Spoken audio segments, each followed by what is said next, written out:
안녕하세요. 손해사정사 최준영입니다. 오늘은 의료사고 보상 인정 기준과 배상 청구 절차, 그 두 번째 이야기입니다. 이번엔 실제 판례와 의료법학 논문을 함께 보면서 의사 과실이 어디서 인정되는가, 그 경계를 조금 더 현실적으로 이야기해 보겠습니다. 사람들이 가장 많이 물어보는 게 있습니다. 이게 정말 의료사고일까요? 진단이 늦어서 병이 악화되었는데 의사가 실수한 건지 아니면 어쩔 수 없는 결과였는지 스스로 판단하기가 너무 어렵다는 거죠.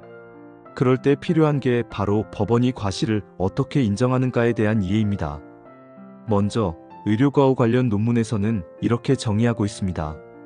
의료행위의 결과가 좋지 않다는 이유만으로 과실이 성립하지는 않는다. 과실은 통상적인 의사에게 요구되는 주의 의무를 게을리한 경우에 한하여 인정된다. 그러니까 단순히 결과가 나쁘다고 해서 의사가 잘못했다고 할 수는 없다는 거예요. 중요한 건 그 당시 상황에서 일반적인 의사가 했다면 당연히 했어야 할 조치를 했는가, 그게 핵심입니다.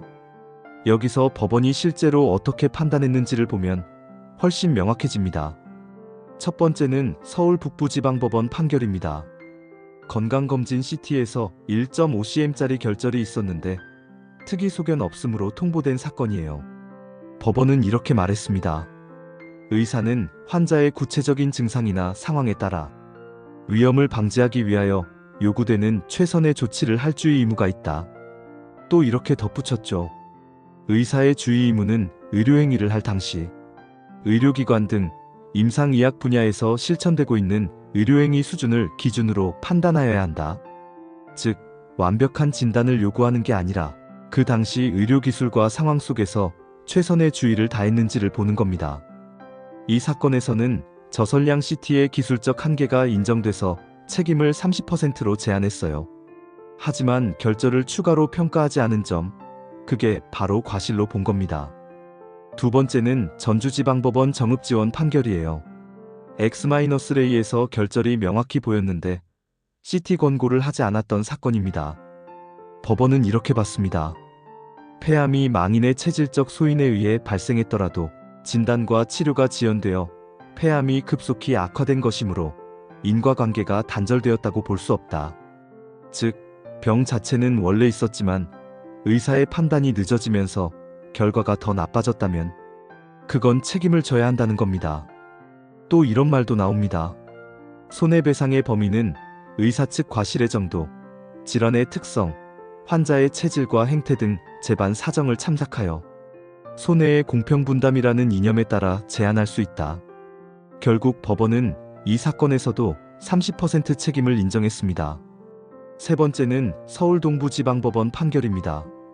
산업재해로 손가락이 심하게 다친 분이 있었는데 응급실에서 X-레이를 찍고도 분쇄골절을 제대로 진단하지 못했어요. 법원은 아주 명확하게 썼습니다.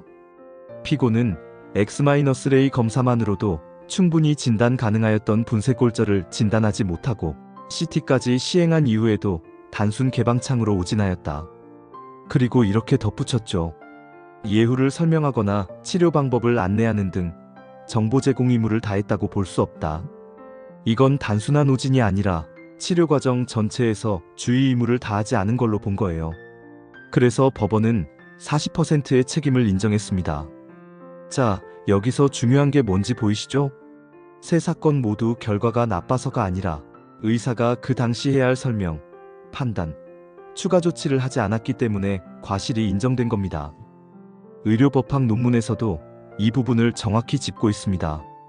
설명 의무 위반은 환자의 자기결정권 침해로서 독립된 불법 행위를 구성하며 이는 의료행위의 결과와 별도로 평가된다. 다시 말해 환자에게 필요한 정보를 충분히 주지 않았다면 그 자체로 법적인 책임이 생긴다는 거죠. 제가 사건을 맡을 때 제일 먼저 하는 일은 기록을 보는 겁니다. 의무기록, CTX-레이 원본, 판독지, 설명동의서. 이 자료들이 바로 진실을 말해주는 증거입니다. 이걸 의료기술 기준과 논문상 주의 의무 기준, 그리고 판례의 판단 기준과 비교해서 보면 어디서 과실이 발생했는지가 명확해집니다. 처음엔 이게 과실이 될까? 하시던 분들이 제가 정리해드린 자료를 보고 나면 대부분 이렇게 말씀하세요. 아, 이건 제가 억울한 게 맞네요.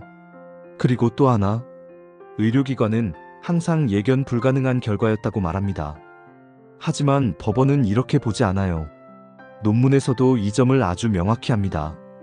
의료행위의 결과는 확률의 문제지만 과실의 판단은 절차의 문제이다. 즉, 결과가 아니라 과정이 중요하다는 거예요. 의사가 예견 가능한 위험을 방지하기 위한 절차를 밟았는가, 그게 과실 판단의 기준입니다. 이 부분을 피해자 스스로 입증하기는 사실상 불가능합니다. 그래서 전문가가 필요합니다. 저는 이 부분을 가장 세밀하게 분석합니다. 의료기록 한 줄, 영상의 한 프레임에서도 그 당시 의료행위가 합리적이었는지 아닌지가 드러납니다. 그리고 그걸 논문과 판례 기준에 맞춰 구조적으로 정리하죠. 이건 단순히 주장이 아니라 법원에서 통하는 입증 자료가 됩니다. 결국 의료사고 보상은 감정이 아니라 근거의 싸움입니다.